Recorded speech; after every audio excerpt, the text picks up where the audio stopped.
You grew up in a house where "we can't afford it" was a full sentence. No explanation needed. Nobody in your family owned stock. Nobody said the word portfolio at dinner. You got your first job at 16. Minimum wage. You gave half to your mother without being asked.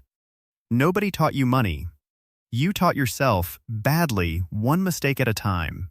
A machine you didn't know existed was sitting there, waiting for anyone to turn it on. You're 22. First real paycheck. $340 a week after tax. You open a savings account at the bank your grandmother used. You don't know any other kind exists. A coworker mentions a 401k match. You don't know what that means. You ask him twice. You sign up for it out of fear of missing something, not understanding. Your first contribution is $30. It feels like nothing. It is not nothing. It is the first brick in a foundation no one in your bloodline has ever laid. You're 26. You owe $14,000 in student debt and you're scared of your own bank app. You build a spreadsheet at 1 a.m. because you can't sleep. You name it "fix this." You cut the debt to zero in 3 years. No windfall. No help. Just refusal to stay where you started. The day it hits zero, nobody claps. You don't post about it. You take the payment you used to send to the loan and redirect it, untouched, into an index fund the next morning. You don't celebrate. You just don't stop. You're 30. Your balance crosses $50,000 for the first time in your life. You still shop the discount rack. Old habits from a house that never had extra. The market drops hard that year. You watch $6,000 disappear in a week. Your family calls it reckless. Put it in the bank, where it's safe, they say. You don't argue. You just don't sell. 6 months later, it's back. Plus more. Nobody in your family mentions it again. You don't bring it up either. The machine is running now. Quietly, nobody around you can hear it yet. You're 35.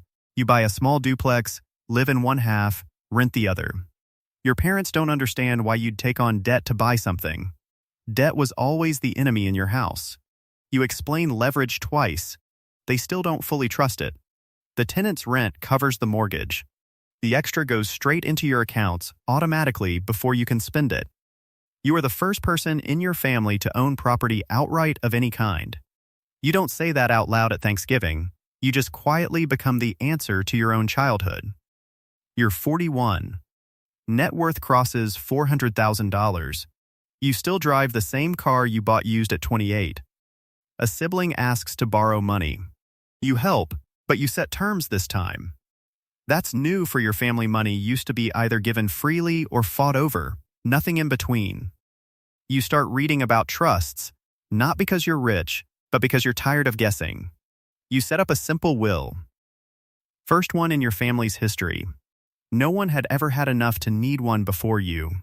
You realize wealth isn't the number. It's the fact that a decision, once made carelessly for generations, is now being made on purpose. You're 49. You cross $1.2 million.